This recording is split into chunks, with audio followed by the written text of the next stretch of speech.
Once upon a time, in a small village, there lived a kind and beautiful girl named Cindrella. She lived with her mean stepmother and two selfish stepsisters who made her do all the chores. Cindrella cooked, cleaned, and never complained, even though she dreamed of a happier life. One day, an announcement came from the royal palace. The prince was hosting a grand ball, and every young woman in the kingdom was invited. Cinderella's stepsisters were excited and spent days preparing their dresses. But when Cinderella asked if she could go, her stepmother sneered, "You? In those rags? Stay home and clean." Cinderella was heartbroken and sat by the fireplace, crying.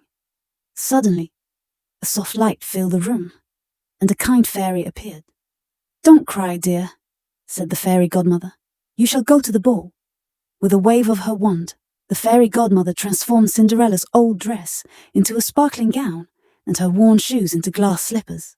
She turned a pumpkin into a golden carriage and mice into horses. "But remember," the fairy godmother warned, "the magic will end at midnight."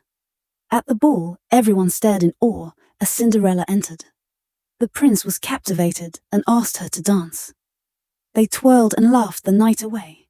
But as the clock struck midnight, Cinderella remembered the fairy godmother's warning. She dashed out, leaving behind one glass slipper. The next day, the prince searched the kingdom, determined to find the girl who fit the slipper. When he arrived at Cinderella's house, her stepsisters tried to squeeze their feet into the shoe, but it didn't fit. Finally, Cinderella stepped forward. The shoe fit perfectly. The prince knew she was the one. He asked her to marry him, and Cinderella's heart filled with joy. They lived happily ever after, and even the stepsisters learned to be kinder.